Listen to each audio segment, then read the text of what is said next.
Hello again, guys, and welcome back to the Betraians podcast. Joined back here with my four lovely compatriots, me included. No, so today we're actually going to get onto a topic that's kind of interesting to me. But beforehand, let us introduce the people that we've actually got today, as we have Alex, Hello. Samuel, Indeed, I am. and Alf. Yes, I am here. It's been a while since the gang's been all back together.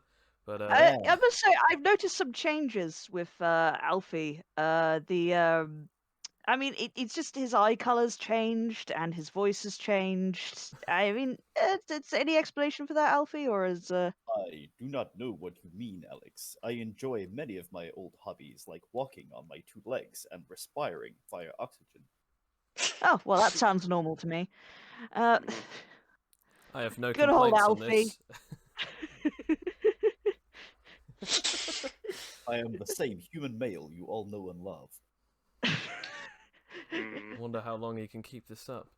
So one of the things that I wanted to actually talk about in this session, in this podcast, was actually the power of granting people powers. Because last week we talked about power sources, like the exact ability of gaining power from something else, whether it has a time limit, a finite amount of something, or that source has something somewhere that basically means that that's where their powers come from. It doesn't come from themselves. They're only being affected by it because of this source of power. Instead, we're actually going to look at the opposite side of that now. The actual power source itself, either something that can manipulate superpowers or grant or take them away. That's right, we're looking at superpower manipulation. That was a terrible intro, but I'm going to keep going. So, the main things that actually coexist with this ability is just basically, it is the power to either manipulate, grant, or take away superpowers. An ability, a gift, or even some kind of special factor that the target originally did not have, or that they do have but is now being manipulated or affected in some way that can only be affected by the person who has this power. So for instance, if you didn't have a power and someone gave you a power, that is a form of superpower manipulation. If someone can take it away or even nerf it or make it stronger, that is again a form of superpower manipulation. Now, there are many different ways that we could look at this power. The main one that we're going to tackle is just granting abilities, because we wanted to sort of talk about that. But we, of course, might throw in some bits and pieces from actual manipulation of superpowers, and so on and so forth. So I actually have a couple of examples here, but I'm actually going to go into why I chose this first instead of the examples, which is the reason as to why I chose this power specifically is because that superpower manipulation is very rarely seen in the spotlight, because it is more of the thing that starts a journey or ends it. Because when you see someone like Midoriya in My Hero Academia, he hasn't got a power, but then he's given one by All Might, and that's power granting. That is a form of superpower manipulation. He can manipulate his power by giving it to someone else. In this form and manner, that then starts the My Hero Academia story. So, in any other sort of set and stories like that, similar to Shazam or even the same as The Flash, there is something or someone that grants the power, and then that's where the sort of journey begins, in where it comes from, because it is their origin story, like where their abilities came from and stuff like that. But the reason as to why I like to think about this power is because although that there can be like accidents or creatures or some kind of weird event that happens that just gives the powers, and it's just like an event that happens, like either someone dies and this massive radiation pool just explodes, and that's how someone gets their powers. That's not superpower manipulation. But what is when someone can actually physically control or grant a power. And that's why I kind of like the idea of this one, because it's, instead of talking about origin stories, it's talking about a literal power that is a living origin story, or even an embodiment of an origin story for certain powers and certain people. So my example as I've just used there, is My Hero Academia, and there's two of them that I could bring up, and I'll actually come up with another example at the end after everyone else has given theirs. But my first example is All for One. One of my all-time favorite villains, and if anyone watches any of the previous podcasts that we've done, I do talk a little bit about My Hero Academia, but one of my favorite things about My Hero Academia is the villains. Now, to just quickly state, his power literally does state what it does. All for one. Every single power is for one person. His ability is, upon tactile contact, he can steal a person's powers. Now, they either have to be comatose or they have to be unable to be conscious. I think he can even take them from the dead. But it's never really fully confirmed exactly whether or not he can just take them upon touching someone, or if it's that he has to touch someone who is unconscious or dead. So that's still left up in the air. But he can then give powers. He can take those powers, he can use them for himself, but then he can also give them to other people. Willingly or not, he can take them away. Willingly or not, he can give them. And that is the perfect example for superpower manipulation, in my opinion.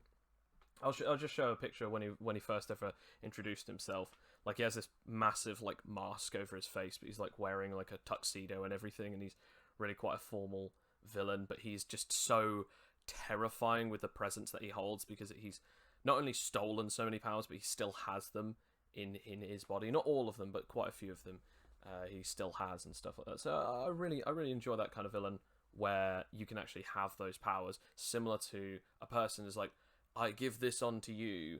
It's I take these from you and I give these on to the people who probably shouldn't ever be trusted with them. So I kind of like that. That's my example.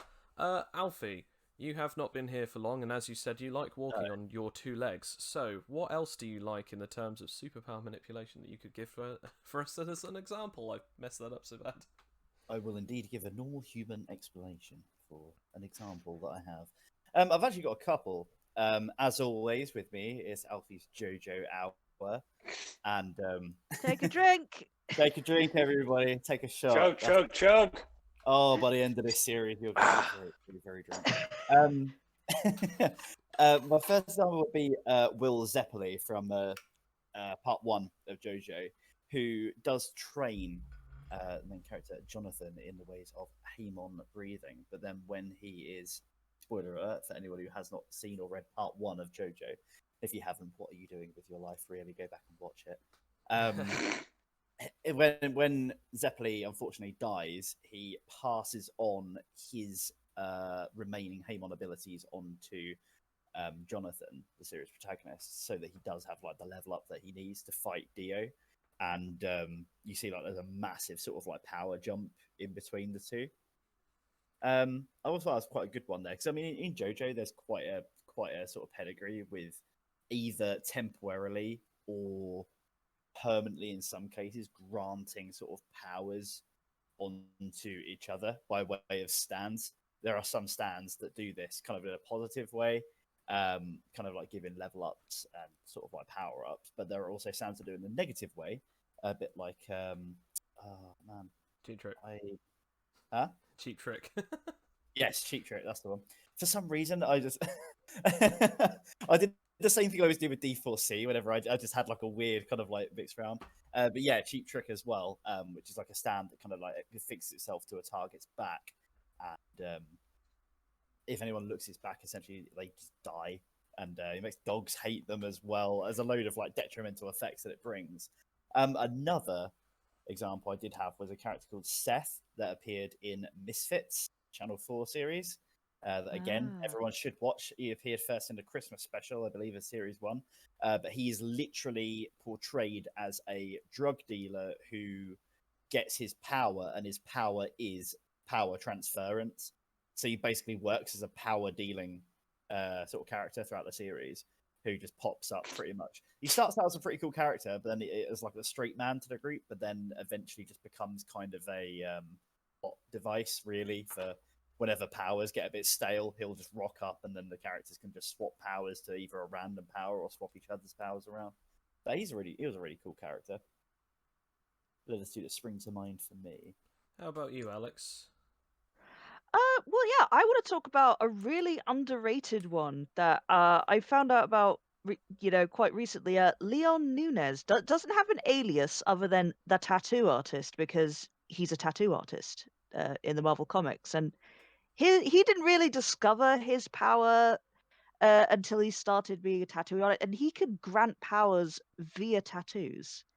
Like, again, don't ask how this works because That's awesome. fantasy bullshit. But yeah, I know, right? It's like it is so cool. To be fair, it was during like the Y-Men series, and it's like, yeah, people don't have too much of a fondness for it, I suppose. Even though I hear it's good, but I kind of dropped out of the out of reading Marvel comics during So- that period. So this person has the ability to make tattoos that grant people abilities based on the tattoos.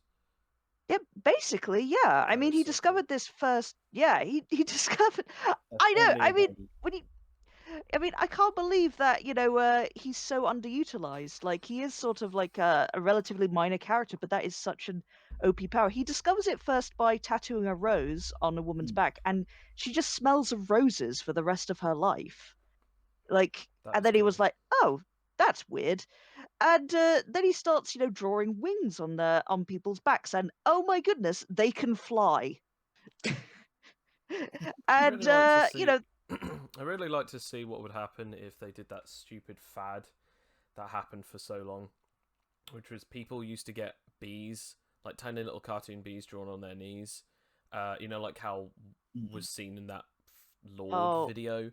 And I actually met people who had those on there, and they were like, yeah, because bees' knees. And I would have loved to have seen, instead of them actually gaining the ability to have bees on their knees, it's just that instead either their legs literally became like bee legs, or people just went, yeah, they're the bees' knees, and that's it. Like their only thing is that like, oh yeah, what would you say of what would you say of Jim? Yeah, he's the bee's knees. He just killed like 74 people in that bus crash. Yeah, bee's knees. It's like, no matter Actually, what no. you say, if you're describing Jim, he is the bee's knees. No, what happens is whenever you run, you just make a buzzing sound. That's even more Well, perfect. I think it's like part of the way the power works is that he has to kind of like imagine what the power's like, because it's not entirely clear. A lot of things are kind of obvious. Draw some wings on someone, they can fly. He tattoos a toxic symbol on a character's hand, ink.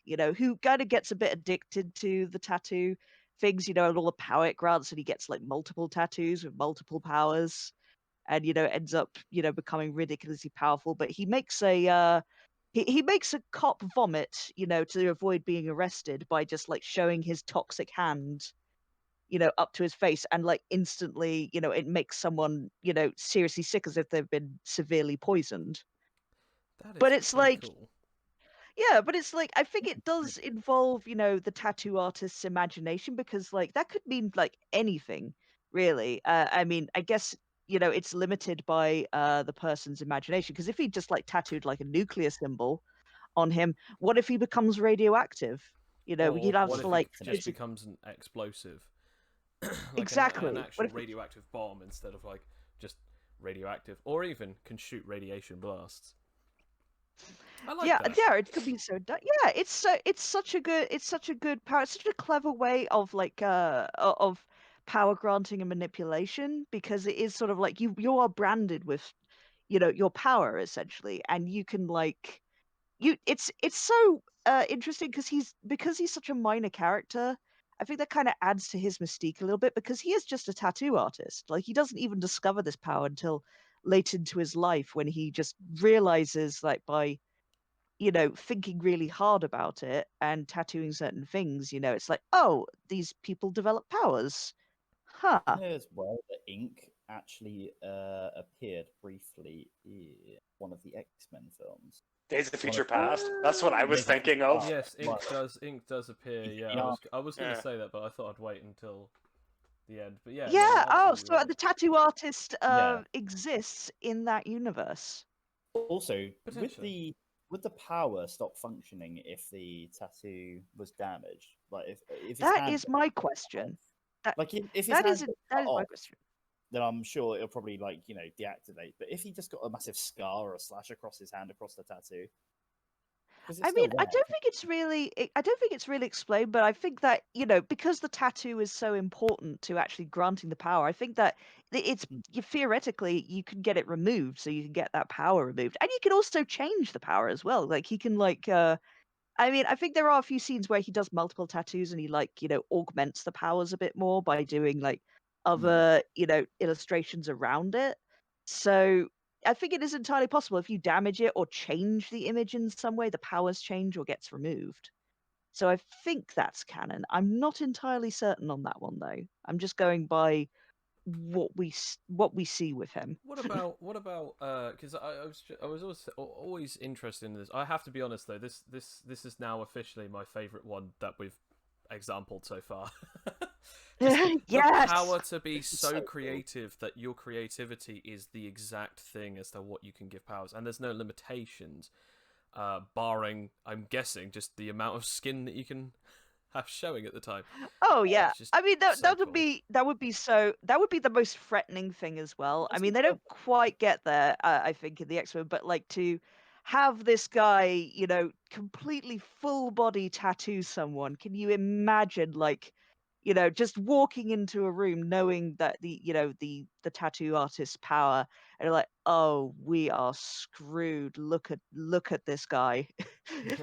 All of these different things like dynamite tattoos, tentacle tattoos, nuclear symbol tattoos, all in a perfect sort of like Yakuza style, meets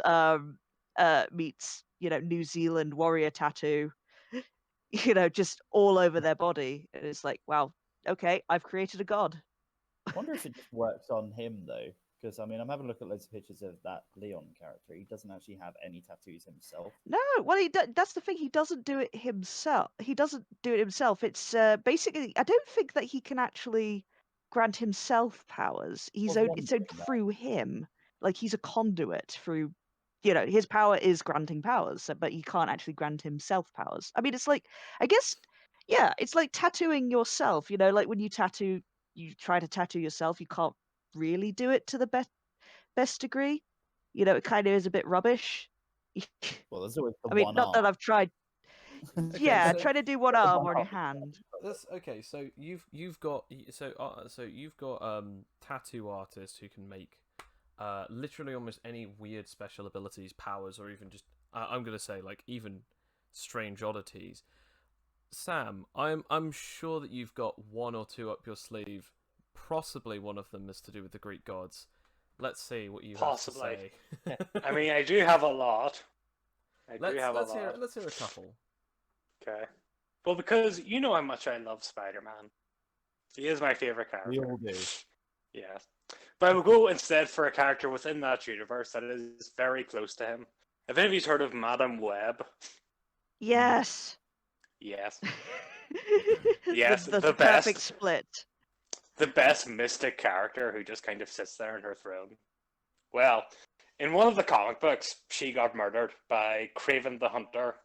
I think this is before she died. She actually sent her powers away to Spider-Woman. Joey Carpenter, I believe. Who got the power of blindness and the ability to see into the multiverse and predict the future and various other powers related to Madam Web. So that's one. I assume blindness as in she can make other people blind rather than she just goes blind herself. Oh no, she is just blind. Yeah, Oh, she is actually yeah. legit blind. Yeah, she get pretty much that's part of the power is being It's your blind, power. but yet still being able to see. Like Daredevil, Yeah. kinda. It's like pure spider sense, I guess. Yeah.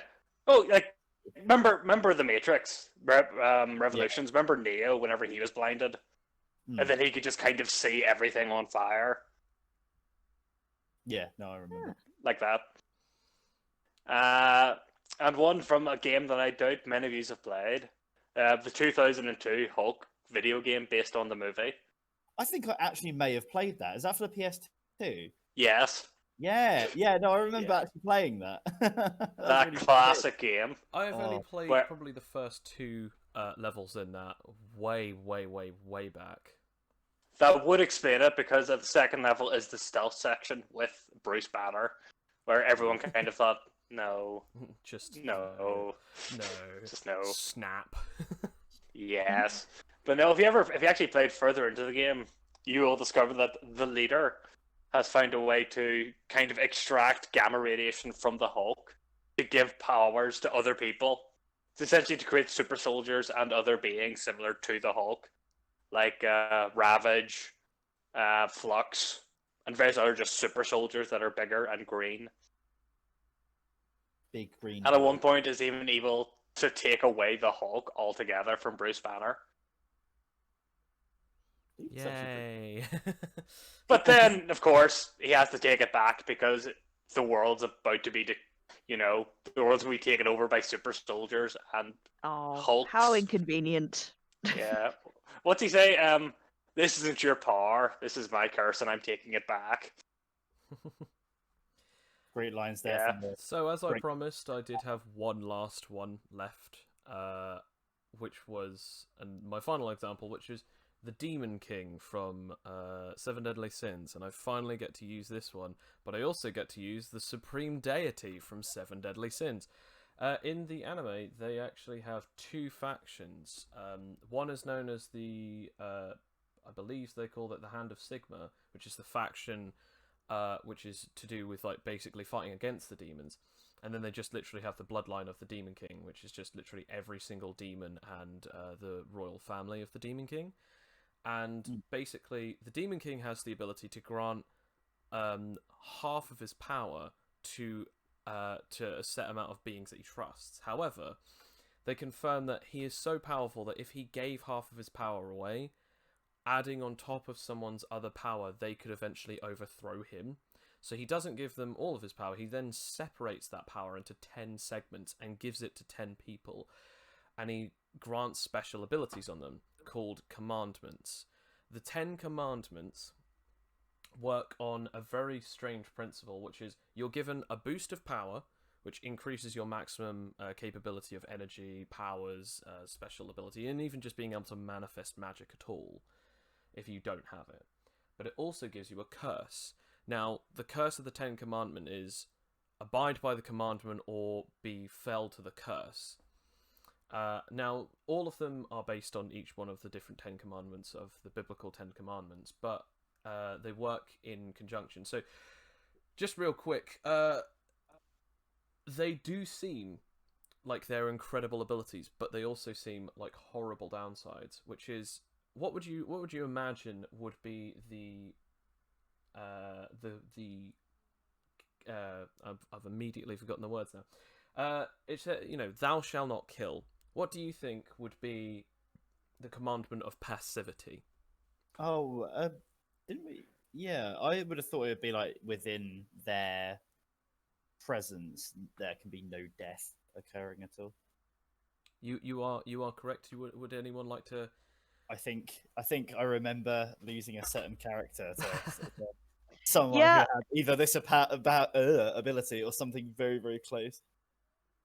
Yeah, it's one where, when actually getting a critical hit did completely screw us. I mean, that's just a great rule in general, not just in gaming for anyone listening. But if you see a small child running terrified through the woods, don't try and eat them. I want no context given for that. At The least power, not Nope. fair play. the power of pacifism states that anyone who kills within the presence of the user will rapidly have their own time taken away from them as they quickly age and die. This means that the user of pacification or passivity cannot kill anyone. They have to knock them unconscious and they cannot directly kill them. However, if they die of means that are not their own, or even are, say for instance, turned into something else, they technically are not dead. And because of that, the user is able to get away with stuff like that, and they can't kill within their presence. However, if you kill anything in the presence of this user, you will die from the power of pacifism. Now, there's 10 of these. I'm not going to go through all of them, but when I said the supreme deity, they also have the same ones with that. This one goddess, basically the supreme deity, she has the ability to give 4 people half of her power, and she gives them the 4 different things that symbolize the most powerful things of the ways of the light. Tempest, which grants the user the ability of massively powerful air, force, and wind. I think it's called Ocean, which literally grants the user of a massive control of water and even allows them to turn their body into water. Light, which literally allows the user to shoot massively powerful beams of pure light as well as move through light as if they're able to move at the speed of light. And finally, Sunshine, the ability to become more powerful as the sun rises until it gets to 1 minute, high noon, where they become the embodiment of indestructibility and invulnerability, as they become the most powerful being that is within any area. Now, these powers were given to these people, like the 10 Commandments and the 4 Archangels were given these powers. And it is confirmed that at any moment, the Demon King or the Supreme Deity, if they are able to stand in the physical realm, they can take their power back. However, anyone else who is part of the 10 Commandments can take the other commandments from other people, but they have to be willing or they have to be dead. Whereas the Archangels are not able to take the graces from each other, as it is a profound what was it? I can't remember. Profound sacrilege they called it in the series. I'm just looking at now. Yeah, they call it profound sacrilege, which basically means if you are to take another grace from someone, it would basically mean that you're disrupting the balance of power. But none of the Archangels ever had any interest in taking any of the powers from each other, except from one, which was more because it was like, you've taken one of the Archangel's powers, and I don't know how you've done it. But yeah, I find that kind of interesting. I found that kind of form of superpower manipulation very interesting. So that was examples. That actually went on a little bit longer than I thought it would. But we'll now get into how it can be used.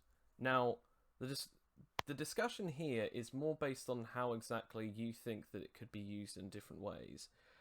But my sort of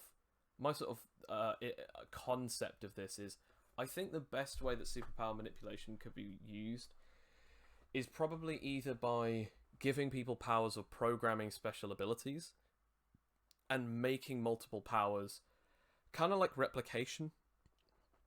Let's say, for instance, you have fire, like fire control or fire mimicry or pyrokinesis or something, and then someone gives you like electrokinesis, and someone else then gives you, I don't know, like terrakinesis, and you're like, okay, cool, so I can manipulate the earth, I can manipulate lightning, I can manipulate fire. Replicating those, that would be really cool, but what if you could merge them together, make unique abilities of them? Like, for instance, like terrakinesis and pyrokinesis together make lava, so you can actually heat up rocks to actually control and manipulate and even technically generate lava from rocks and earth. Put lightning and fire together, make plasma, so you can actually make Tesla arcs and generate powerful hot lightning and basically burning up gases and stuff like that. Like that, napalm. Yeah, stuff like that. Napalm, like napalm. Man. Putting slime mimicry and fire mimicry together, and putting those together, and finding the right conjunction, and then literally just making napalm mimicry, like that kind of stuff. Like that to me is interesting. The concept of manipulating powers together to make new ones. That's interesting to me. Like forging powers. That's cool. However, how are the other ways that you guys think that it could be used? I'm going to open it up to the entire room here of the podcast instead of going in turns, because I want to kind of see what you guys can come up with. Well, I would like. Well, this is kind of taking from our game, the 8 Cs. Like, there was a special ability one character had, which would copy powers, but you know, in a way that it was different. Like he would do the polar opposite of those powers. So I thought that was kind of interesting because we got like one of the coolest powers ever. Like we've got a character that has black flame, which is like decaying fire, and it just became like light, you know, water mimicry, I guess, Yes, yeah. like gel mimicry. Although I And will it say that So wasn't- powerful. Oh yeah, so powerful. But I will say that actually wasn't superpower manipulation. That was just a person's weird copying ability. Ah, right, okay. But I having would a agree. superpower manipulation ability like that, like where they can actually control, oh, I can just make your power different. Like instead of being able to copy it and I have your powers different, like actually being able to permanently or at least for a temporary amount of time, or even along with or even against a person's will, being able to like your ability is time manipulation, not anymore. It's now like, oh, you can move forwards and backwards in time. Now you can just stop or slow down time or something. Or oh, your ability Yeah. is fire. No, it's now ice. Like that would be cool. That would be, yeah. I mean, Sort of narratively opposite. that'd be good as well because you'd have you'd have a sort of like arrow and flash swap situation where it's like these are the you know these powers that I'm a master of. It's like, oh god, I've got like, you know, it's the same powers but they're like reversed. So now it's like I'm writing left-handed when I was right-handed the whole time. This is hell. This is hell. What about you, Sam? How else do you think that superpower manipulation or power granting could be used? I would probably do it like, have you ever seen Justice League Crisis on Infinite Earth, I think it's called? Yep. Oh yeah. Oh yeah. Remember the way they just create superpowered people to have like a hierarchy of gangs? So you pretty much... Vaguely. Yeah, that's what I would do. So I could essentially become king and have an army of people with superpowers to do what I... Because they know then if they so choose, I could take their powers away. I love how you say that. It's like that's what I would do if given Yeah, the I'd be a opportunity. god. I would If be a given the- criminal mastermind. Damn right. See, this humble, nice shell contains the heart of a criminal mastermind. I don't know about mastermind, but definitely criminal. What about you, Alfie? Wait, it's the man with the plan. I don't know about a plan. But what about you, Alfie? What kind of how else can you see superpower manipulation being used? I would make one that's kind of like maybe even meld it with like adaptability as well, and have it so that it's always like I manipulate someone's powers so that they are really good for a specific action or a specific job, but it only lasts for like a short amount of time.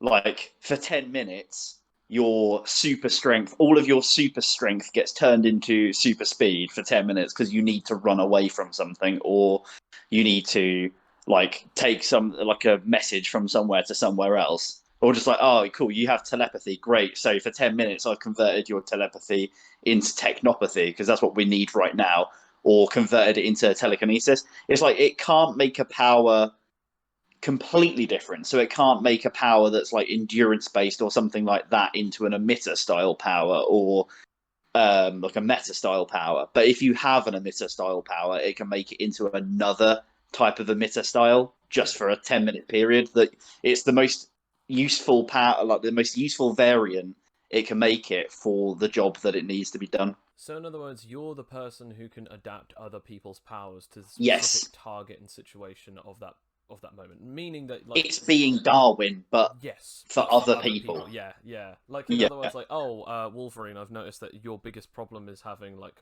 metal bone claws and regeneration. Yes. Well, I know that your regeneration is good, but what if I just made it that you could just your body's muscles can just tighten to the point of which like now if someone wants to rip your bones out, instead they just literally lift you up because your entire body is like regenerating over, and no longer is it regenerating, it's just like tightening and hardening around your own like endoskeleton. You essentially get dermal armor Yeah. for a little while. Yeah. But yeah, I'd probably call him like Swiss Army Man or something like that. Like his powers, the only thing is that his powers can't work on himself. It's only on other people. I think I would actually call him Adapter, or Yeah. Power adapter. Yeah. Like I can't remember what it would be called, but like I guess because there's a specific word that they use for those types of cable, like SCART leads and stuff like that. The ones where you plug them in and there's something that adapts to them. I guess you could always call them lightning cable. No.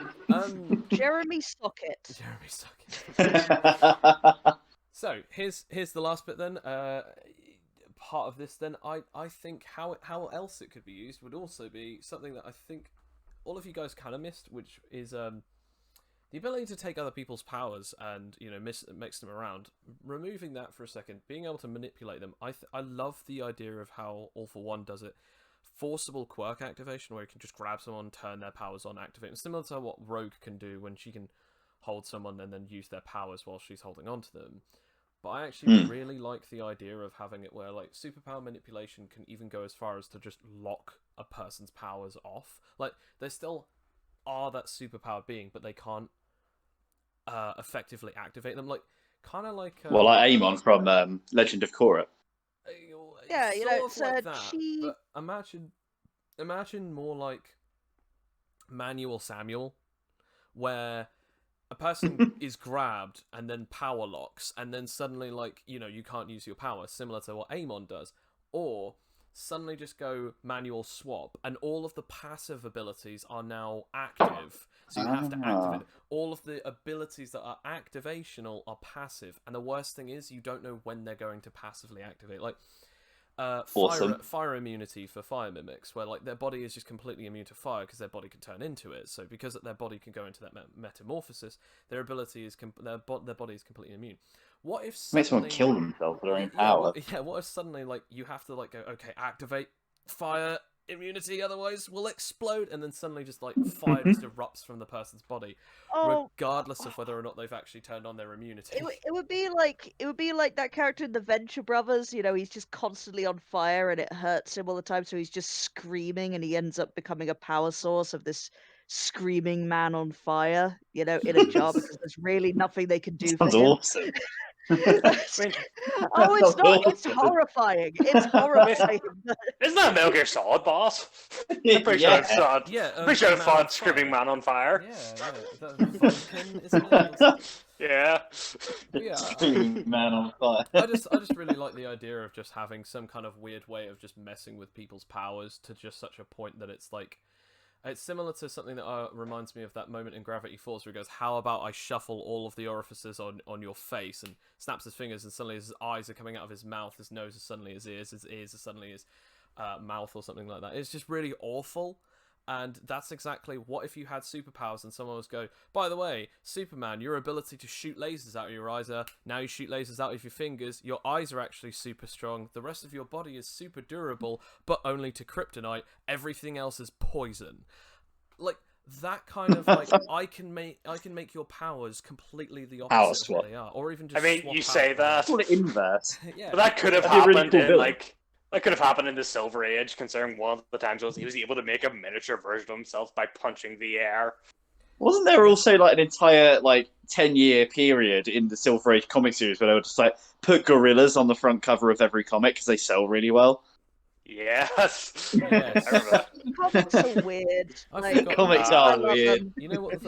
It's just I forgot that entirely. That still weirds me out. But yeah, so that's how I do it. Like inverse. Like I think that would be really cool. So Bruce, Inverse would be a cool villain though. do you have any questions for each other? I will shush now whilst you guys have that, and I will answer them only when I have been asked them. So, do you have any group questions? I do actually. This is something I'm kind of thinking about because I always ask this, character tropes paired with powers and stuff. I don't think that there are any particular character tropes with power manipulators, and I just want to know if I'm wrong in that assumption, or what kind of complementary characteristics would go with it that you guys can think of. I think depending on who it is, usually sociopathy. When you see, as Joe said earlier, with All for One, sort of characters of that sort of ilk. It's like when you're literally your entire power revolves around looking at people as, okay, what powers do you have for me to play around with? It's like quite easily to see people as just tools that have different abilities for you to use. Actually, going back to the tattoo artist, that is kind of the thing. Not really sociopathy, but like sort of like mechanics of the Detachment. superpower. Word. Yeah, that sort of detachment. Like, uh, it is sort of like this is a job. This is what I create, and it's like going under the hood of a car. It's like, oh well, you Yeah. could like improve your powers by just tweaking this and doing that. But you're working on actual human beings with the power to potentially kill a lot of people. But Yeah. it's like, this would be, but it would be really cool if we could do this and do that. Like it could ruin their life, but it could also be really cool to see what happens. Yeah, that checks out, I think. I think, yeah, you're right with All for One and that kind of level of OCD. I mean, all I have to say is there's a character called Smithy who has superpower manipulation in Oh, heck yeah. Yes. Good old Smithy. in Super Society, and his main thing is just morality is a grey area, but powers shouldn't be given to just anyone. And there's even a moment where if you go to him and just say, look, I've killed this person and I took their powers, how much would you buy it for? And he's just like, yeah, I'll just give you a price for it. And it's like kind of expecting, I can't remember who it was, but someone was really expecting like to just be immediately like grabbed and like thrown out of there or even arrested. And it's like, yeah, no, I'll just do this for you. That kind of like zero morality. Like, I think that it's the same in Misfits, where it's like, yeah, I just sold them because I needed to sell them, or I got these powers, and it's like, but this power was the most incredible ability in the entire universe. It's like, yeah, but I was really down on my luck, and I really needed to sell some powers, so I just sold that power for the nearest bidder. And it's like, but that ability can literally allow us to do anything. And it's like, yeah, no, but I got rid of it. And it's that kind I need of to rent money. I think it would legitimately create that form of social, if not psychological detachment. So I think yeah, sociopathy, maybe psychopathy, but yeah, ultimately I do think that it would create this thing of like either a better and finer understanding, either a god complex, or it would create the opposite of like completely like nihilism or null and void sort of feelings towards fellow man. What about you, Sam? I don't actually really know, to be honest. Considering the only people I know to have that are usually quite evil people. Because usually it's the heroes who have to defeat the people who are gaining all these superpowers. Usually they do tend to be kind of evil. I mean, what about the guy from Shazam? Shazam. I mean, the wizard Shazam. He did just choose a random kid. Okay, fair enough. That's kind of evil. You're just kind of forcing this kid to be the superhero who could potentially die at any moment. No pressure. No pressure. No pressure to save the world constantly. Oh yeah, there's like, I mean, have you all seen the Shazam movie that came out recently? It actually did have a.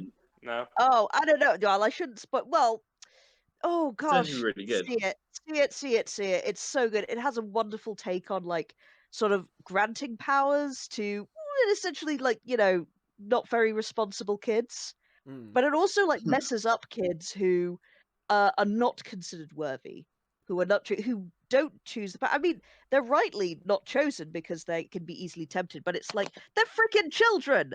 Of course they're not going to make the best decisions. Actually, that's always confused me about Shazam anyway. How come they have, they have super strength, but they're meant to have the wisdom of Solomon? None of them seem to show this wisdom that they're bestowed. No, it's just a kid. It's more of a MacGuffin, though, isn't it? It only the wisdom only ever usually comes at the specific random time. Like, I think we should do this. Why? That's really out of character. Wisdom of Solomon. When have you ever shown that?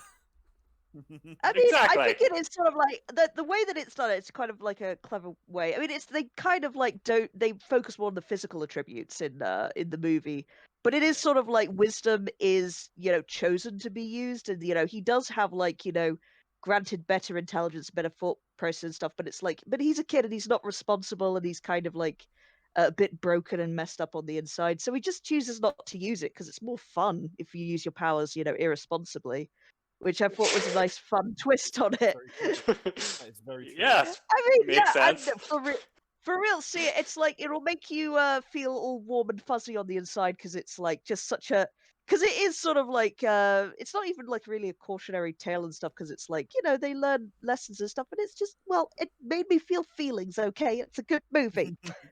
What about you, Sam? Do you have any questions for the group?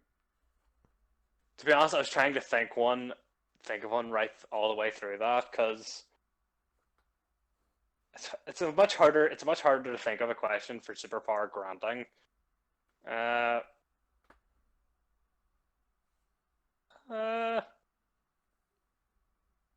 Will we Can come you back can you to- ask Alfie first? Yeah, sure. Yeah, go for it. Alfie, do you have any questions for the group on superpower manipulation or the subject in total?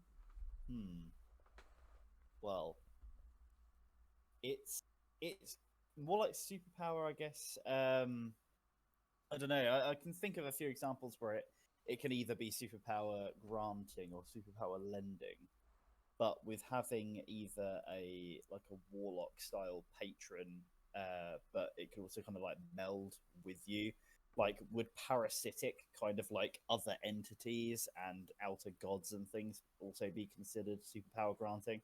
So, I mean, a lot of sometimes they do actually like meld with the person. I wouldn't consider it if it's like Venom, because Venom basically, you wear Venom like a suit, but in most scenarios, Venom is more just feeding on you or actually having to live on you. Yeah. Whereas patrons, I definitely would say so, considering that like they're the ones who are giving the powers to them, and like their powers come from their control of it, their usage of it.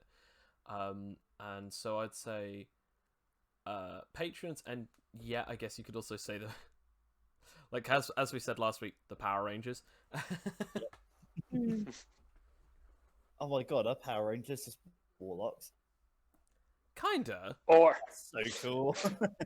We need run a through campaign. Just an entire group of multicolored warlocks. Go D&D Rangers! Like the SPMA being that they could all fuse together into a giant, like 20-foot tall Megazord and stuff. All right, have it on my desk by Sunday. And of course, the weird movements are to cast spells. That's why they do all the weird poses.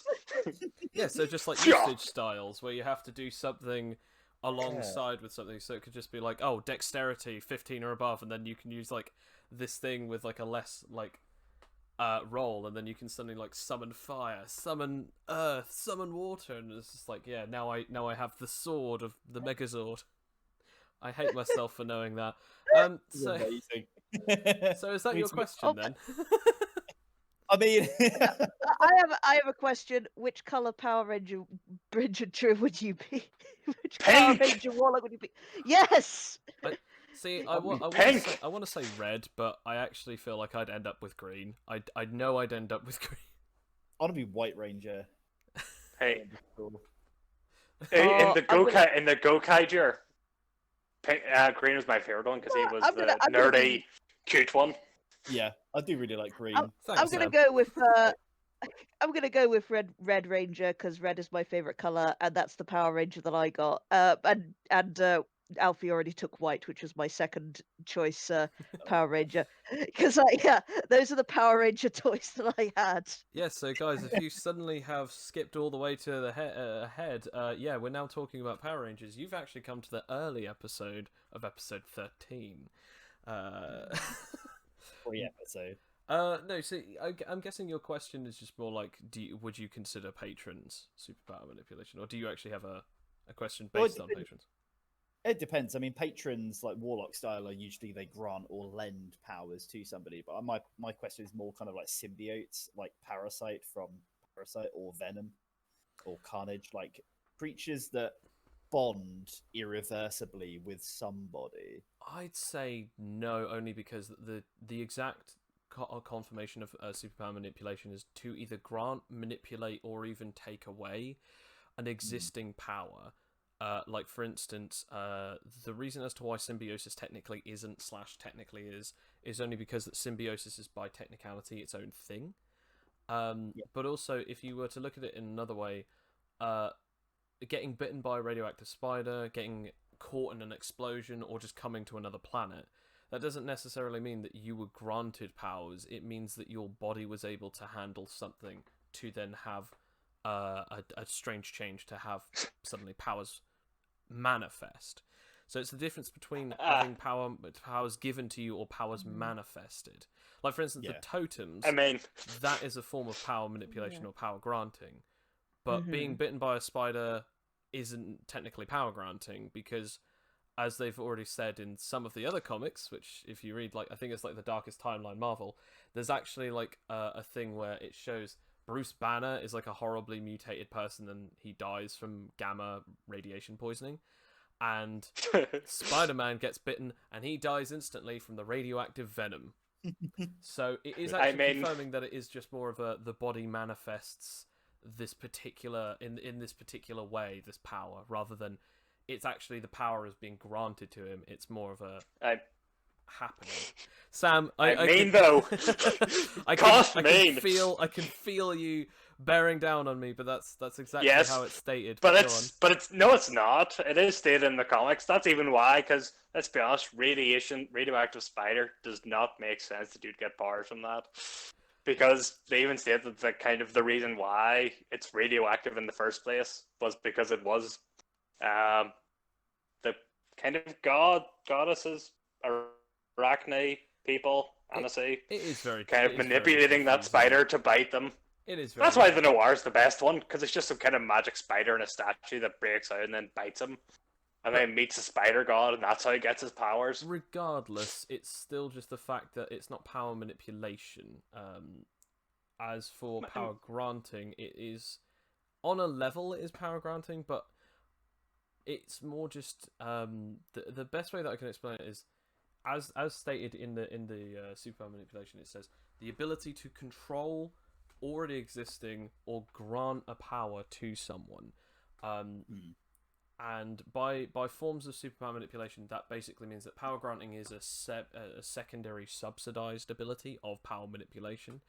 Whether that's to swap them out, whether that's to have multiple in your body, it has to be the fact that the granting of abilities doesn't always necessarily kill the user, but it could very well be this passing on the torch, which is fine. But ultimately, superpower manipulation is within the control of one's own superpowers, whether to fully manifest them, or to control others to fully manifest, or nerf them, lock them down, give powers.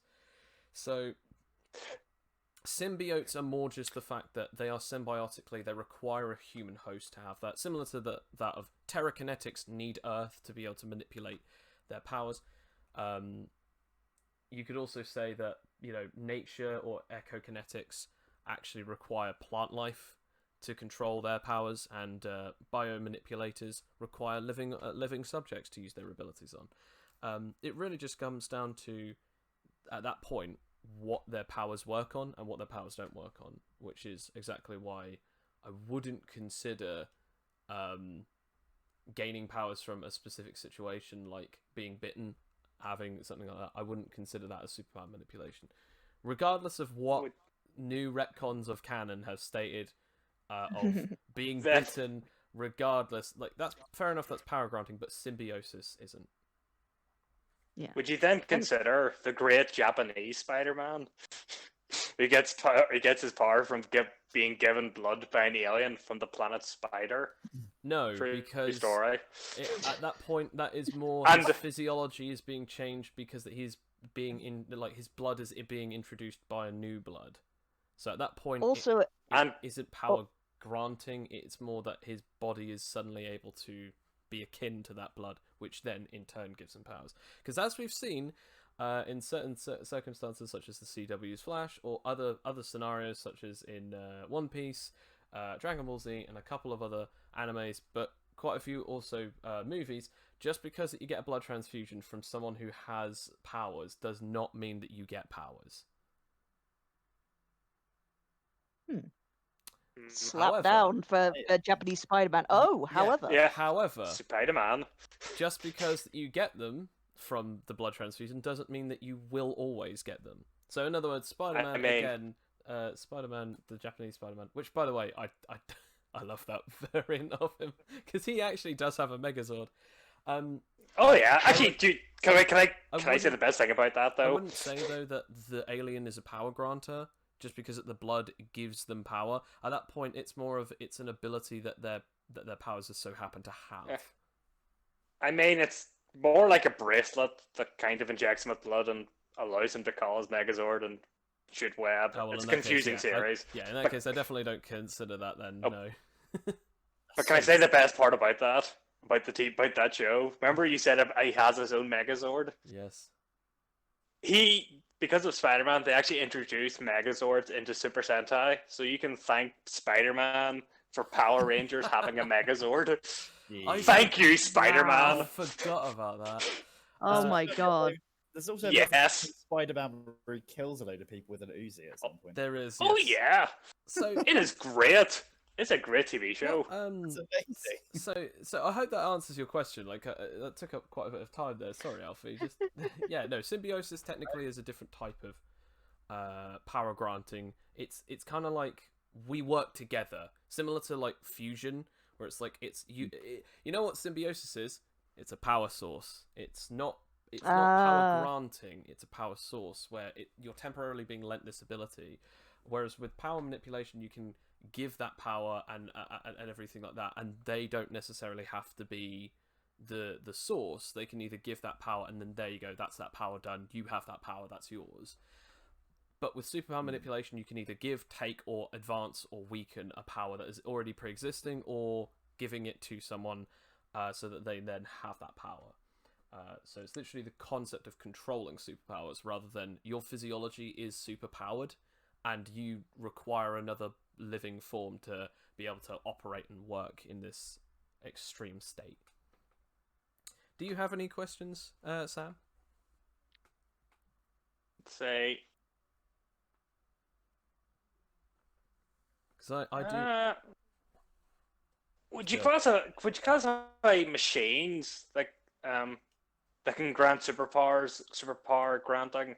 Like there are like in Marvel comics and in other comics they do tech at If it was- times whenever they okay. want to change up the formula. They If do it have was machines that can. purposefully designed to grant powers, yes.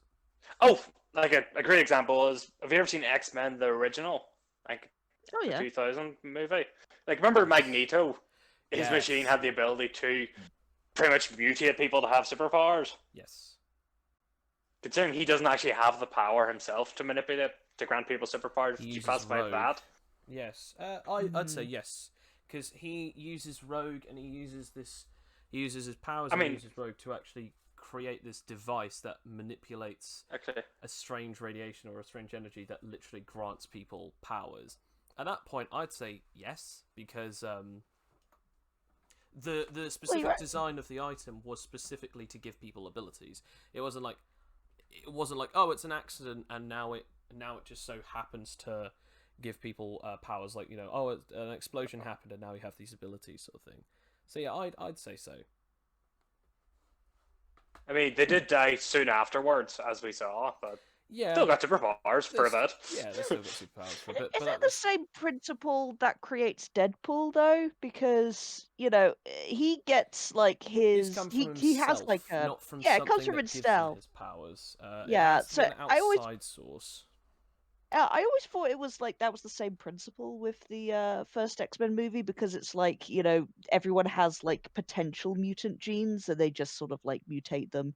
And the reason why it goes wrong is that it's not like naturally It's a born weak, into it's a them. weak gene. It's a weak X gene. Yeah, Sort of thing. Like yeah. it's mutating the X gene to get powers, but the body wasn't ready for it, nor was the body actually capable of accepting it. Which is how I saw it anyway. But yeah, Yeah. no, I think yes, machines that are specifically devised to grant powers, like for instance the Omnitrix from Ben 10 that we talked about last week. Oh yeah. Hooray. So yeah, I'd count that one. So I actually have a question for all y'all. It's a two-parter, just like the last one. Oh. You are offered by a superpower manipulator a power of your choice, what power would you want in your current life? Can it be any power? Any power. They say, I will give you any ability at Can I- all. I think I've actually already answered this question in in our chat, but you already know exactly what In I your would- current life, I want to point out it would Yep. happen today. You would Today, be offered by this random being Mhm. your powers. Here you are. 110% polymorphism. Mm. I would literally spend my life traveling around the world, just really reinforcing cryptid sightings and like making weird urban legends just through myself. Yes, I remember you said.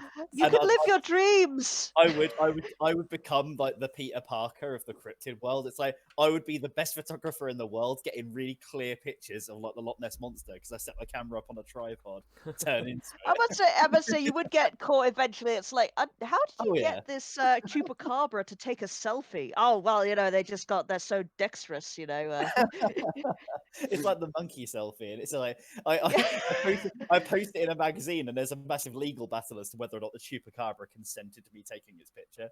Yeah, and you'll never tell. You'll I'll never never tell it tell. was the lie. We're one and the Oh. same.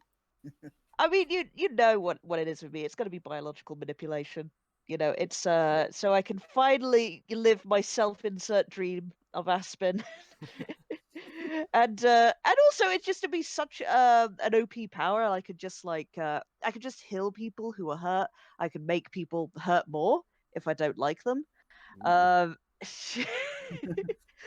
mean, yeah, Getting offense, dark already, but defense, fair all good. enough. I mean, it's been a hard year. Fair enough. Yeah, it would just be really great, and I could just I can shape my body however I want to shape other people's bodies, however I want. If they want to, I can help them regrow limbs, or like eyeball or organs. Yeah, I could be on like there would be no black market for organs anymore. I'd just grow organs for people. It's like, oh, you need a kidney? Here you go. Oh, do you want a heart transplant for your birthday? Happy birthday! Here's a nice heart for you. Full birthday gift. What about you, Sam? This person is giving you this opportunity for any power in the world I in mean- the current life that you live. I'd 100% insight check him first. Because I've seen Faust, Let me and roll every other person has offered someone to give a deal. Especially if he's giving it away for free. Free becomes really expensive pretty quickly. But Sam asked the real questions here. That is It's a like- real question, but I'm just Yeah. saying, like, what power? Regardless of Okay. like whatever the price is, any power. whatever the price. Power is skepticism. Yes. No, my power would be the ability to make clones of myself. Like, remember, like, Multiple Man, or... Oh yeah. Just so I could do... Multiplicity. Yeah, multiplicity. Just so I could be... But the ability to also form back into one person. Oh, you'd be like Mike. So to make clones, and, like, then all of them just kind of come back into one person, into me. That's cool. So I don't have to feed, like, 500 mouths. I only have to feed one mouth and then spread them out again. Is this when you end up having like a clone that goes rogue, has its own family, wife, and Oh kids? Yeah. no. No. I said, Are you Into you at like Are 30? you doing like the mud? Was it the Oh yeah, Clayface Clayface. Yeah. Clayface thing? paradox when he had a woman or a girl? I think. No, it was, Did he yeah, it have was a little her own girl. personality. Like, yeah, think. that was really weird. Where it's basically, Shut out I mean, all I don't know. There's a lot of I have a lot of questions for that episode. I Yeah. don't even want to continue into that one. That was so dark. Anyway, But yes, that's what I would do. so that's the first part of the question. I will answer my one, which would be truth manipulation, which is the ability to say anything as a truth and it become reality. Only because I just like the idea of, like, it's a power that you could always be able to have the ability to say, yeah, I want truth manipulation. Anything I say is truth. And it's that thing of, like, okay, what would you do? And it would just be that thing of, like, I can now do anything.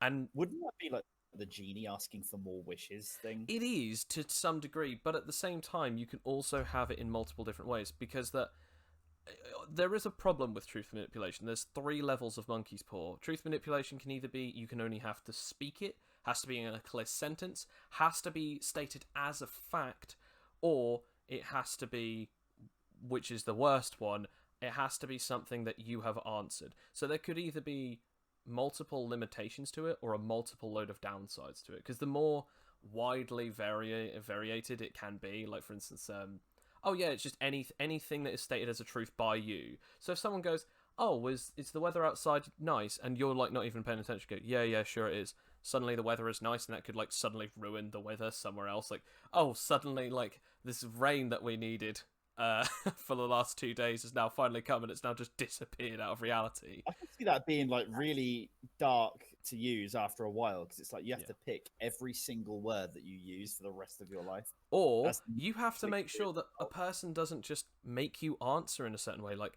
do you know your name? And you just can't say yes or no. And you have. I believe I do. And it's like that thing that you say, I'm not going to tell you.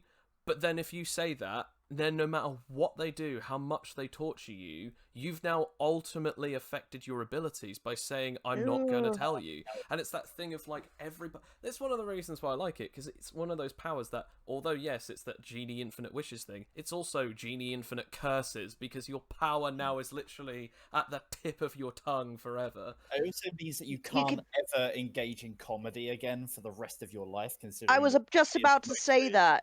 Like, what if you told? What if every joke you told came to life? Knock, knock, who's there? A cow. Just suddenly. No, what you have to do is you just have to answer every question with a question. Yeah. Like, be a priest. Just answer every question with another question. Does that help you? Like, why would you think That would be an Why would you want matter. to know? That would be an ecumenical matter. The second Yes. part of this question is okay, so you've got your answers: polymorphism, biological manipulation, and cloning. Second thing is there is one task, one person, or even one very bad part of this contract that makes you think twice about it. Now, this is either, in the first part, is there is some kind of like task. So in other words, you are asked to do something heinous with your abilities that would go against everything that you are, and I will choose that depending on which one that you choose. A person gives it to you, but the person that is giving it to you is giving it to you out of some level of sacrifice to themselves, or that the person who gives it to you cannot be affected by your powers. And finally, the last one is there is a deadly consequence or contract that you must agree to. Which one do you choose? And then I will then be the one who chooses what that is for each of you. I called it. Yeah. I mean, I might do the second one probably, because that seems less heinous, I guess. I quite like. I would pick probably the contract myself, but I actually thought of one that would be basically between mine and yours, Joe. As a downside for me, that could be, it's like my polymorphism is great. You can turn into anything at any time. And there are no downsides to it. Like, you keep as yourself even when you're kind of in giant or tiny monster form or whatever. The only caveat being that whenever you transform into something that doesn't already exist on planet Earth or the planet that you currently are on, another one of them spawns. Like, you actually, by transforming into a thing, you bring that species of whatever it is into reality on the planet somewhere at the same time. So it's like, Wait a minute. So I'm going to turn into Cthulhu and scare this person. So you're saying that you want consequence/contract. Yeah, Wait a minute. Like, that would be actually that would be a benefit actually, because if it's like, unless it's if you are just spawning animals and stuff. So you're saying consequence. I will add to that in a bit. Sam, what about you? Person, consequence, or task? I would go for. Did you say one of the people, like, the powers can't affect them? I said, like, I will come up with something to do with that person who gives you the power, which again would make you apprehensive of your abilities. It's make a really good campaign, actually. Well, it depends on who the person is. Yeah, that's exactly the whole point of this Uh, thing you've chosen. Yeah, if it's like, I'd probably... if it's your dad or something, like if it's your family member, like you can't use your biological manipulation powers on it. So, if I get injured or something, I'm just gonna die, and you can't Aye. save me. I'm like, no, that would be So evil. it was... Become Josuke. Well, I'd probably go for deadly consequence. So consequence. Okay, so Alfie, for your consequence is you are told that anything that you turn into, someone knows that you have turned into them. Every time that you turn into a person or a creature, at least one of those people or creatures knows that they have been, something has happened to them to change a little part of their identity is missing each time that you turn into them. If you turn into a creature that does not exist on your planet, that creature now exists. However, it is the exact opposite gender as you, and it will want to mate with you forcibly. Because it wants to maintain its species, such as, oh, I want to turn into a dragon. Oh, I want to turn into a Loch Ness monster. Oh, I want to turn into the chupacabra. Joe, I'm you're not saying gonna that lie. as if it's a downside. Yeah, I was just about to say, dependent upon two things. One, how painful is the intercourse going to be? It will be like as if their life depends on it. That's a usual weekend. I'm seeing no downside still. I'm still seeing no downsides to my regular life. But then the other thing is, would they still want to mate with me forcibly after I've turned back or turned into something I want to else? point out that this basically means that you will be stuck in your form until you have maintained the species. So basically, you'll detransform after either helping them achieve the ability of granting birth or until you have given birth. I'm still cool with this. However, when this happens, do I get a blip like that other species is over there? Or is it literally, great, you've turned into a giant like Mothman monster, now go and fly all over the planet looking for your other Mothman counterpart? No. It will pop in randomly at any point. However, it will know that it is you. Each one of them will know that who you are. They will see you as what you are. I'm dependent. It'd make me consider. So in other words, if you turned into a Tarask somewhere in the middle of Afghanistan, but then all of a sudden in the middle of England, a Tarask just appears out of nowhere, but you suddenly come back to England as yourself, and suddenly the Tarask looks at you and is like, "Hello," and it suddenly only sees you as the Tarask. Regardless of what you are, when it grabs hold of you, you will be forcibly turned into the exact thing that you turned into to become that thing. You just go back to your flat and there's loads of rose petals, and leading up to the bedroom, and the Tarask is just lying on your bed, just like, well, hello. Oh, yeah. I am not going to lie. I'm into this. Like, I would still want this is that one ability. hell of a consequence. He starts lighting up a cigar. I'm not like, to be honest. I really like the idea. Like, as long as I can turn into whatever it is again, I quite like the idea of coming back one day to my house and it's like, oh, I see my door has been smashed down. It's like, I wonder which one it is. It's like a lucky dip. I want to point out that's for the creatures, species, or beings that do not exist. Yeah, If, however, it's a person or an animal that does exist or no, when you turn into them, they see you for who you are, and a piece of their identity is removed. So, in other words, they'll see you and they go, "Why don't I remember this?" And that might make them hunt you down. However, on the bright side, if they are in another country and they never see you in your weird form, that's fine. So, for instance, you turned into David Tennant and you went up on stage and everyone saw you as David Tennant. People took pictures and everything. David Tennant would see you, Alfie, on stage, dressed as David Tennant, but not looking any different than how you already look now. And it's that. It's like he then shows it to someone else, and they're like, "Yeah, that's you. That's why you're showing me a picture of you." No, that's not me. That's some other dude. I really like that because I could really mind mess with somebody like someone. Like, I would literally. Can you imagine that if I turned into Trump and I started I started going up. Just started just like going around naked, going blah blah blah. I'm Trump. Like, well, the press. That's the day he truly became president. I shouldn't have probably thought of this one for Alfie because consequences aren't hard enough, and there's no consequence I can give this man. It's just like, yeah, So- you're just giving I him like it, I'm positives, into man. So the answer for that is, I'm guessing yes.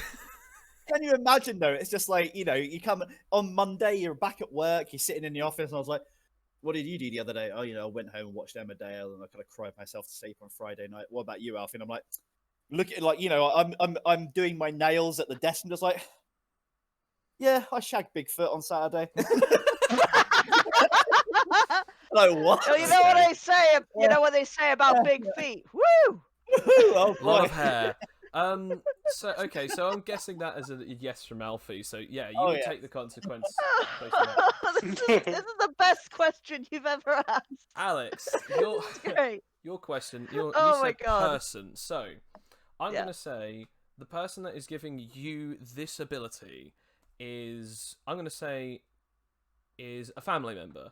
Now I'm gonna say it is your father, and they're saying you can have any power that you want, Alex. You can have any power in the world, and you say, okay, I want biological manipulation.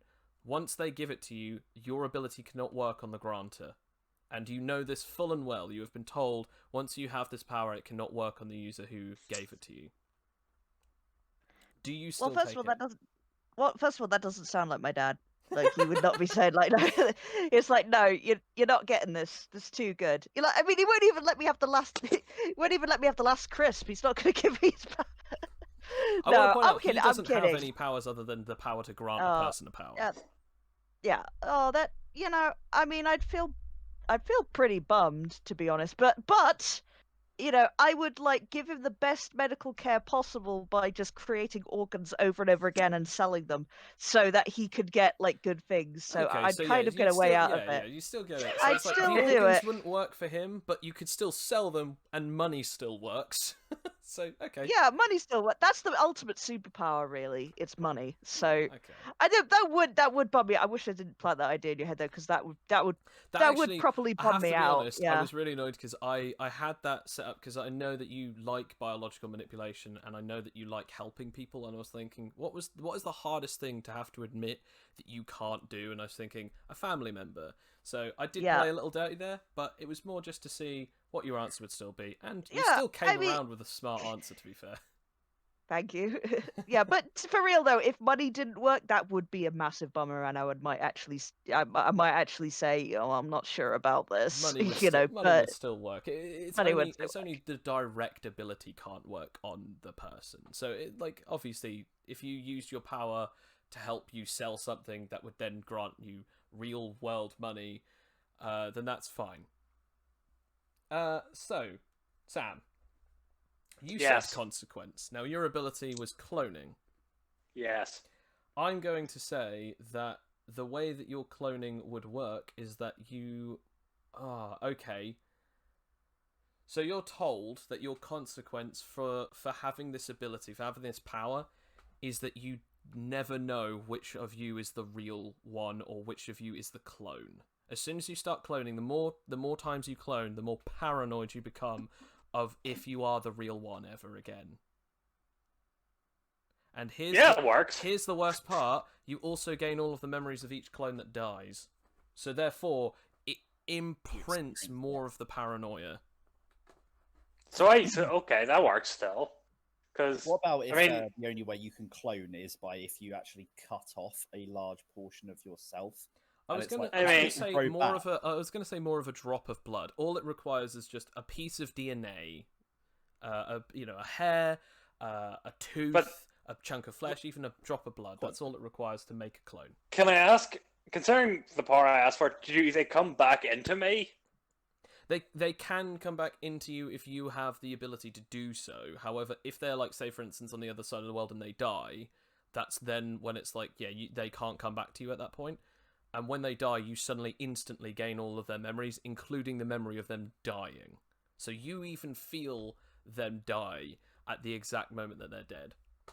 Well, I mean, I should say I wouldn't be sending myself across the world because No, I but, don't like, really like travel. That was So that was mostly, so it'd probably just be us playing video games and going to work. So there won't be much. I'm I'm a very dull person. I was gonna say you got one of the best powers. It's like the most mundane use for it ever. I love it. Yeah. Well, no, Cause think about it. Think about it. You can always play the multiplayer games whenever Exactly. you want. This is Yeah. That's what. genius. Yeah, I could play Star Wars Battlefront, the original one, against myself, and it'd be fun. Oh, I think I could it's be when like, you go- bam. it's when you go out and it's just like, yeah, I'm buying this board game. Well, it does say from 8 to 12 players. Do you have 8 to 12 friends? I always say 8 to 12 friends. Okay. I am 8 to 12 friends. I am 8 to 12 friends. Okay, who wants to have a chess game then? Let's see. Me against you. Who's the better one here? What if nobody else could see the clones apart from you, and it's just like it's like It's like No, I telepathy. wouldn't make that baskets. consequence. I mean, I've already stated I've already made my bed. He'll lie in it. Yeah. Um, No, because pretty much at work, that'd be great, because then I could be everywhere in work. Because I already am everywhere in work, You- but I you could would be just be- everywhere. You would Okay. be all of the employees at Tesco. Just Yeah, all. mate. I would. It's not your own business, just you. Yes. Okay, fair enough then. And I guess for me, I'm going to say you guys can choose the ones for my truth manipulation one then. So remember, person, consequence, or Oh. contract. Every thought, as well as also every time you think of something, you have to think it also comes true. So If you're you think of it thinking- as a statement. So that's your okay. So let's make this interesting. You guys have to tell me a consequence, a person, and also a contract or a task, and then I have to choose which out of your three, out of each one of yours things, I have to choose which one that I would go. So you've gone for the consequence of every thought also becomes the truth as well.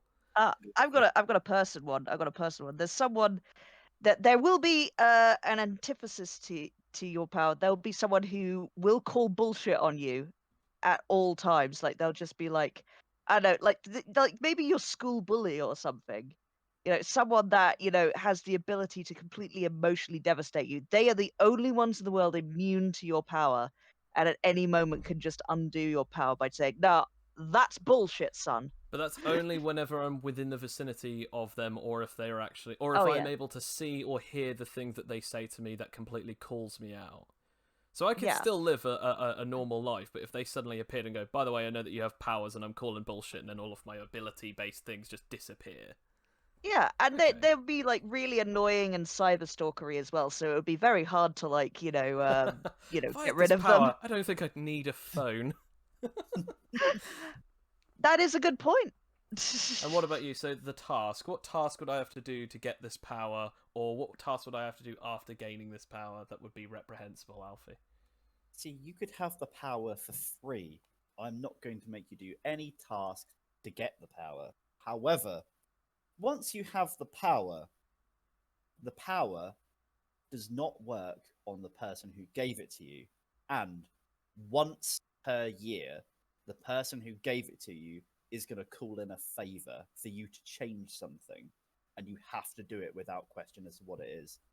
And it'll always be really, it'll never be as straightforward as, I would like you to commit genocide, or I would like you to say that this entire thing didn't happen or did happen. It'll always be something really minor. I want you to make it so that this list of numbers appears on this particular bathroom stall wall, or I want you to make it so that this person's hair was a different color their entire life. Something really minor, but then it has enormous consequences that you don't 100% know.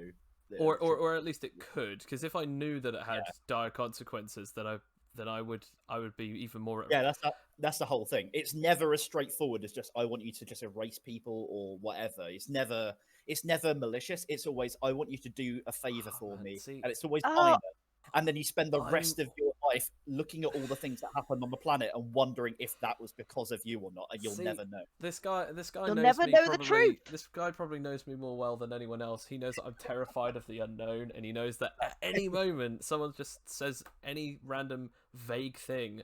I have no idea what that means, and because of that plays on my anxiety so much. Because that would be quite difficult. Because on one hand, I'm not even allowed to be alone in my thoughts because I'm very imaginative, but even worse, my mind goes completely haywire constantly. So I could suddenly be thinking like, wouldn't it be funny if a dog just appeared out of thin air? Or something as dark as, it would be really weird if a nuclear explosion just happened outside our house. If I suddenly thought that, and then instead of saying, it would be really funny if that, instead it actually was, I look outside and I just imagine something happening, and then boom, it suddenly happens. No, I got one. couldn't. It's like being sat next to or being in a relationship with someone who has telepathy, except from the opposite of telepathy, where everything in your mind becomes reality. No, I have to say no to Sam's. So, having to have anxiety as well. There's been times when I've had panic attacks and I've said I'm having a heart attack. Like not knowing what it was. If that was to happen to you, it's like you would of the power anyway. You would have to, yeah. You're like saying, "Oh, I'm having a heart attack." Oh, I am having a heart attack.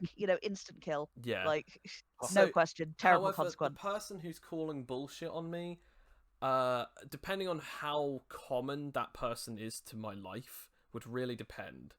Wouldn't you just end up killing them though? Or at Is least it the person who gave me the powers, or is it just randomly I'm told, by the way, there will be another, as much as there is a person who can speak the truth, there will also be a person who knows that your truths are lies.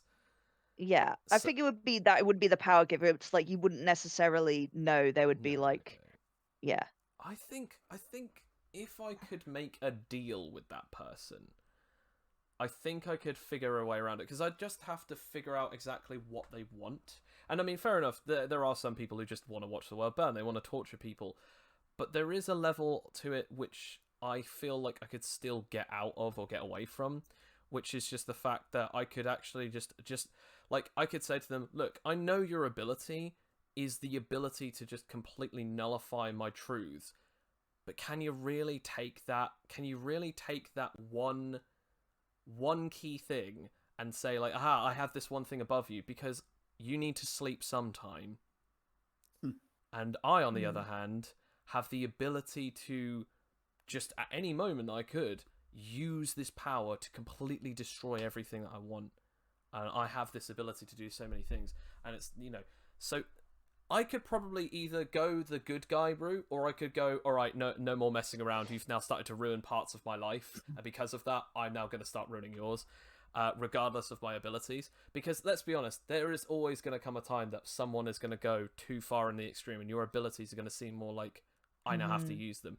And if you're smart with it, as you guys were, you could very well get around it, like, know their sleeping pattern, stalk them, figure out what their biggest things that they like are, and just because again, my ability is to make things happen that are true, but if I make something happen that is actually without my powers, like for instance, I just say I can drive a car, and then I get into a car and I run a friend of theirs over, they can't go, I call bullshit on that, because it's like, well, yeah, I can't drive a car, but the thing has already been done, it's too late now. Cool. Have any of you ever read the creepypasta I Dared My Best Friend to Ruin My Life? No. It's a really good story. It's in a few parts, and it's basically where these two friends they start daring each other to do things, and it starts out quite innocently and it gets more and more out of control until one day one of them's like, you know what, I really, one of them's saying something, the other one's like, you know what, I'll prove to you just how far I can go. Dare me to do something. The other one goes, I don't know, I dare you to completely dismantle my life or something like that. And the guy's like, all right, I'll do it, because he's never been very sort of imaginative. And it's like from then on, they become sort of like this cat and mouse that goes across their entire life. It would be so cool if someone, or the young authors out there and also in the chat, if one of those people had the ability to add anything they want to the world by doing the truth kind of power, the other person had the ability to remove anything from the world using a similar truth-based power. So they're like yin and yang, and just have those two at odds with each other, like a cat and mouse across the planet. Or because I mean, to be fair, that's basically the equivalent of then having the person is also a truth manipulator, because truth manipulation allows you to remove as well as add things anyway. Can you not just say to the bullshitter, "You're dead now," and then he dies before he can say bullshit? It really depends on how instant it could be, because you could also, go, nope. Well, we've already established that their powers. Well, we've already established that your powers don't work on them. So I would Yeah. assume Oh, that No, yeah, just no. saying My stuff is just abilities not can going to work on them. work, but I can't directly just go something happening to you directly now. It's like no, it can't. Do you see that boulder falling down the mountain? No, Right behind you, aiming right towards No. you. Look over there. no, Bam. Yeah, Dead. and No. that's exactly it. Because they can, because even if it's not direct, they could just go no, and then it just doesn't happen, and that's exactly it. So that's one of the reasons why. And I think I like the idea of a nemesis, but I know very much that there are people that have the ability to ruin people's lives to such a horrible extent that I don't know if I could. Because then having that power is not only a curse and a consequence on itself, but also this person is a curse and a consequence, depending on how The extra curses. hell-bent they are. At the same time, I really don't know as to whether or not I could actually deal with the concept of, by the way, it's absolutely free, but I will ask something from you for once a year. Yeah, just I- one thing, Mm. very minor. If I suddenly said no and I didn't want to do it, does that mean that they can then take my powers away? No, this means that you get recoil for the amount of time that you have the powers. Oh, So it's like if you have it for a day and you go, I don't really like this anymore, I'm going to get rid of it. Everything that you said, yeah, that happened. Everything that you use your powers to manipulate gets undone. or Plus a bit of okay, yeah, okay. or something. I've got it then. I've got So it the because longer you you have didn't it, the explain this, more- and I'm gonna use this as this then. You said that everything that I'm asked to do, I have to do without question. Yes. Once doing so, I could then leave it a couple of days and then say any consequences that came from the actions of that I asked them are no longer going to negatively affect people. Because you don't know what the consequences would be, or if there no, are. exactly. But if I found out that consequence, I could remove them. I'd obviously I have to find them out, unless, of Yeah. course, if that particular consequence was. But obviously, that would make the next year's summons very awkward. Mhm. So I noticed that all of those puppy farms are completely undamaged. Yeah. So weird. I didn't even tell you where they were. What are you talking about? You didn't need to. It would always be, but then again, though, it wouldn't always be that kind of thing. It would be something. It's like It could be something minor that I wouldn't know about, obviously. very, very minor that you wouldn't know about, or it'd be something major that has no consequence. It's just like, yeah, I just asked you to do it for the hell of it. But the main thing is that you will never know whether or not there are consequences to what you did. I mean, if I knew directly that it actually had something to it, then yes. But if it was something as small as like, oh, this pop star no longer has like yellow hair, they now have red hair, and I'm like, yeah, it doesn't really affect me. Nothing really seemed to happen. I think also one of the parts of the whole point of truth manipulation, in my eyes, is learning what battles to fight. Yeah. Because otherwise, you don't want to be trying to be like a literal god. Because trying to fix everything, like, oh no, that was horrible. Like this shooter killed all these people. Oh no, that was horrible. This explosion happened, and it took so many people's lives, and it was just because of an accident. Or oh no, a tsunami took down like this entire city, and I'm just like undo, truth averted, all this lot. Eventually, you just gain a complex. So I'm gonna have to go with Alfie's. It's also the same thing as what if you had a time machine, went back in time and killed Hitler? It's like, yeah, you avoid that, but what if something even worse was to come along because you averted? Yeah. Yeah, like Mecha Hitler. Yeah, exactly. we We can't could have that. Wolfenstein scenario. I mean- where we have to fight Mecha Hitler. But yeah, to answer I mean- that question, I would choose Alfie's. So yes, Alfie is the winner. So Hey. we have overcharged this podcast. So before we do go, I will ask one last question, which is in AnimiteTales, does superpower manipulation work? Which we already know because we've said about catalyst physiology last week, where you can manipulate powers. There is actually an ability called superpower manipulation, but in this game, in AnimiteTales, the tabletop RPG based around superpower fantasy game, what do you think? Do you think superpower granting could work? And also, if it does, how do you think it would work, or do you think it shouldn't work? Like the ability to give a person powers. I think it does work. I mean, we kind of have. I mean, it's not really. Well, I mean, it's not really granting. It's like copying and then like giving. With one of our characters. I mean, like Nathan literally he takes said. them. Yeah.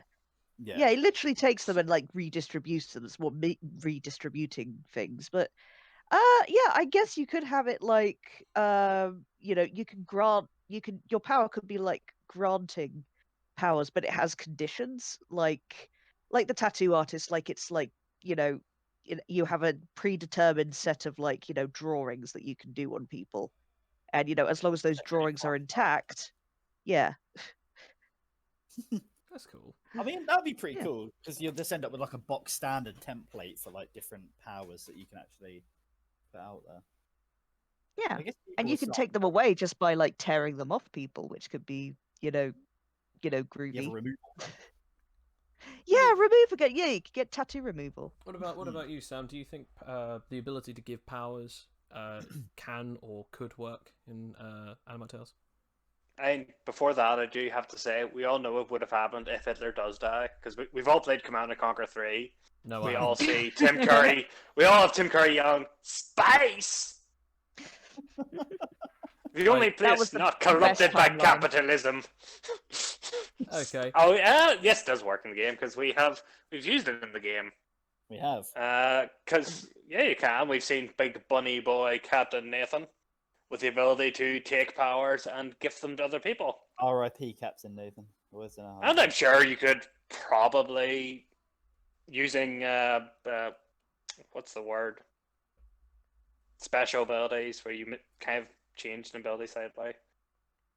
Do you call Yes, that word? Well, actually, again, like speaking of that, Nathan actually did create an ability called Unique, where he took two powers and he took a level off of one and placed it onto the other and entirely made it like a unique attribute / a new gen ability, and he calls That's the them word. Generation G because his last name's Glob. And it was Oh, like you these get this new Glob. G gen or Generation G power users. There's like he's made these unique abilities. I can see this God complex starting to form with him. It's Yeah. glob comp. His Glob complex. God complex. But yeah, so I think that it works quite well. I think the Yeah. ability to give powers. I think it could be interesting if your powers literally the only ability that you have is the ability to give people powers, but at the exchange rate of I must take your ability first. So either you can only be given a power if you're a superhuman, or if only given a power if you're a human, or the only way to get a power from this person, if you're a superhuman or an anomaly or a husk or anything with another power, you have to give up the powers that you currently have to get a new power. Yeah, if I was going to use in this game, I'd probably use it as an NPC as opposed to a PC, Yeah, because that could be quite powerful, as we've seen. absolutely. And also a bit I don't want to say game breaking, but it does. What's the word? The narrative of the game can be a bit weird, can be disjointed when you have someone who can just grant people superpowers. I think it really needs to be based on the alchemical concept of equivalent exchange. Something has to come from it before something can be given. Like, for instance, something as elemental as, oh, I can give you pyrokinesis. Wow, really? How come? Because I stole pyrokinesis from this one dude, I can give it to you. Rather than, I can give you pyrokinesis, or ice manipulation, or time travel, or reality manipulation. Where did you get them from? Oh, I can just give you any power ever.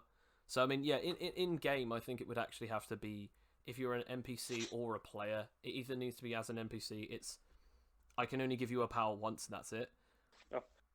Either that, or I did actually have an idea for a new continuity game, which was there was just a guy who had every power, but the only way anyone else can have superpowers is they actually kind of take it from him.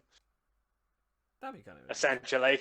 So it's a guy with like born with like god level powers, and then as the years go by, his powers diminish rapidly as all these new super people arrive. And actually every person only has one power at a time. That'd be kind of I like that interesting. they like just sneaking up behind him and taking his powers, just like No, when he's more asleep. like I was thinking more like, like when people die, or like reincarnations, like soul power. Like they just kind of, whenever the people are born, like just power just erupts from him. Like whenever he like taken. yeah. It does like for remind- generations. It just reminds me similar to that of the Speed Force, where it's like the more speedsters there are, the less speed power specific people in each universe can get. Whereas then, like, there's Eobard Thorn, the only negative Speed Force speedster in the DC Comics most of the time, and he's like the most powerful speedster because he's the only one who made the negative Speed Force. So I guess that'd be kind of interesting of like seeing that, like, I am the most powerful being, and then each time that a person gains a power, it's like they're gaining a piece of his own power because like he's the only person, like he's the living embodiment of superpowers or something. And best part is you could have a storyline where superheroes and villains just begin disappearing, Yeah, and then it turns out he's been killing them to get their power back. That would be kind of an interesting storyline. and he ends up being the main villain. Yeah. Or, I mean, you could classify him as a Or villain, but you did just steal his powers. Or maybe someone else ends up being the villain, and it turns out that guy hadn't actually been taking all the powers at all. He's just been getting progressively weaker and weaker. Yeah. Either way, there's many different ways that we could use this. As we've now proved, we actually got more time out of this one than we did spatial or time manipulation. That's crazy, It is actually. crazy. I think it's just mostly because of the questions and the examples. Like, I think we all secretly love the idea of either being given or manipulating the concept of giving powers. I think we need to do more hypotheticals. Maybe Oh, we'll hell have to yeah. maybe we'll have to do that as a segment, like hypotheticals, like as an actual segment on the channel. Because I wouldn't mind doing something like that. I might actually do something at some point like DMing tips. Yes. Just to help people who are like Fantastic. doing new DMs and stuff like that, to help new narrators and dungeon masters and game masters and stuff like that, regardless of if it's just D&D or AnimiteTales or just any tabletop RPG, or even if you're like game mastering for something else, just to help people understand the best ways to sort of go about it. It's more like narrative tips rather than just like for any particular game, I guess. Yeah, it's like how you want to treat your players or how you want to treat the game.